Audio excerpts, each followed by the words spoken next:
गणपत गायकवाड यांनी गोळीबार केल्याची पोलिसांनी आता कोर्टात माहिती दिली आहे। गायकवाड यांच्या 14 दिवसांच्या कोठडीची पोलिसांकडून मागणी करण्यात आलेली आहे। या प्रकरणाची सखोल चौकशी गरजेची आहे अशी माहिती पोलिसांनी कोर्टात दिली आहे। 14 दिवसांची पोलीस कोठडीची मागणी केली आहे पोलिसांनी। गायकवाड यांच्या संदर्भात प्रकरणाची सखोल चौकशी गरजेची अशी माहिती पोलिसांनी दिली आहे।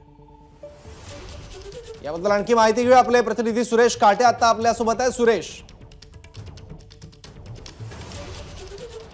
सौरभ, आता थोड्या वेळापूर्वी गणपत गायकवाड यांना उल्हासनगरच्या कोर्टामध्ये हजर करण्यात आलं। कोर्टाने त्यांना काही प्रश्न विचारले की पोलिसांनी काही तुम्हाला त्रास दिला का, मात्र त्याबाबत त्यांनी स्पष्ट केलेलं आहे की याबाबत काही जे आरोप ज्यांचा या घटनेमध्ये संबंध नाही त्या लोकांवरती देखील गुन्हे दाखल करण्यात येत आहेत, त्यांना अटक करण्यात येत आहे। माझा मुलगा देखील त्यामध्ये आहे, त्याच्यावर देखील गुन्हा दाखल केलेला आहे आणि त्याला देखील अटक करण्याची प्रक्रिया आहे अशा पद्धतीने त्यांनी कोर्टाला सांगितलेलं आहे। त्याचप्रमाणे पोलिसांनी कोर्टाला असं सांगितलेलं आहे की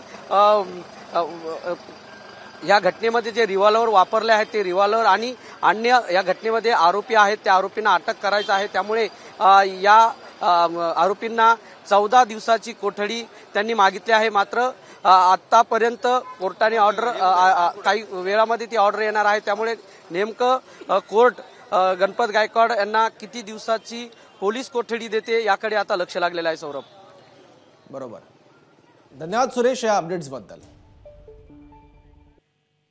तर या प्रकरणात सहभागी नसलेल्यांना पोलीस आरोपी करतायत असा आरोप गायकवाड यांनी केलाय। माझ्यासारख्या व्यक्तीला कायदा हाती घ्यावा लागतोय, कोर्टात आमदार गणपत गायकवाड यांनी हे वक्तव्य केलंय। कोर्टात आमदार गणपत गायकवाड यांनी हे वक्तव्य केलेलं आहे। या प्रकरणात जे सहभागी नाहीत त्यांना पोलीस आरोपी करतायत असा दावा गायकवाड यांनी केलाय। माझ्यासारख्या व्यक्तीला कायदा हाती घ्यावा लागतोय असंही त्यांनी म्हटलंय।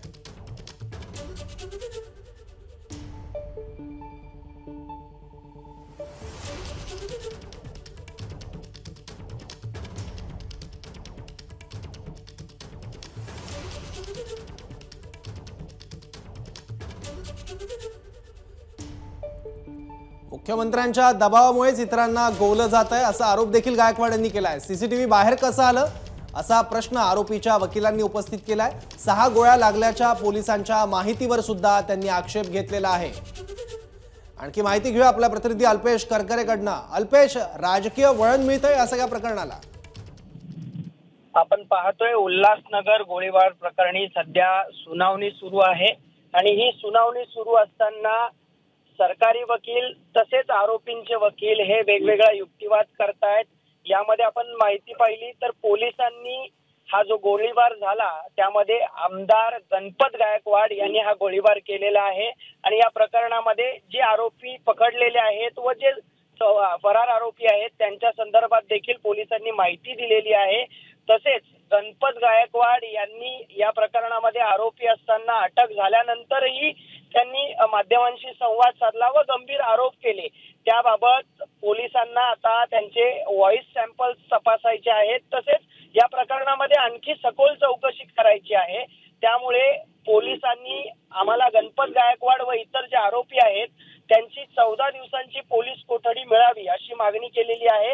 आणि यामध्ये महत्त्वाचं म्हणजे आता त्यांचे जे सरकारी वकील आहेत त्यांची बाजू मांडून झाल्यानंतर, पोलिसांचं म्हणणं मांडून झाल्यानंतर आरोपींचे वकील राहुल आरोटे हे आता आपली भूमिका मांडतायत। त्यामध्ये त्या युक्तिवाद करताना त्यांनी असं म्हटलेलं आहे की या प्रकरणाचं जे सीसीटीव्ही आहे ते कसं बाहेर गेलं, सिनियर पीआयच्या केबिन मध्ये सीसीटीव्ही कसं काय लीक होतं असा प्रश्न त्यांनी कोर्टासमोर उपस्थित केला आहे आणि हे प्रकरण कुठेतरी जाणून बुजून करण्यात आलंय असा देखील दावा आरोपीचे वकील राहुल आरोटे यांनी केलाय। आणि यामध्ये महत्त्वाचं म्हणजे 6 गोळ्या लागल्या असा दावा सरकारी वकिलांनी केलाय, त्यावर आरोपीच्या वकिलांनी आक्षेप घेतलाय आणि या 6 गोळ्या झाडल्या गेल्या त्याबाबत प्रतिज्ञापत्र सादर करा अशी देखील मागणी आरोपींच्या वकिलांनी केलेली आहे। आणि आपण पाहिलं तर सरकारी वकिलांनी पोलिसांना 14 दिवसांची पोलीस कस्टडी हवी अशी मागणी केलेली आहे, त्याला देखील विरोध केलाय व कमीत कमी किती कोठडी देता येईल ते प्रयत्न करावे असं न्यायाधीशांसमोर आपला युक्तिवाद मांडताना म्हटलंय। त्यामुळे आता हा युक्तिवाद ऐकून आता न्यायाधीश काय निर्णय देतात हे पाहणं महत्वाचं ठरणार आहे. सौरभ. ठीक आहे अल्पेश, धन्यवाद या महत्वाच्या माहितीबद्दल. एबीपी माझा, उघडा डोळे बघा नीट.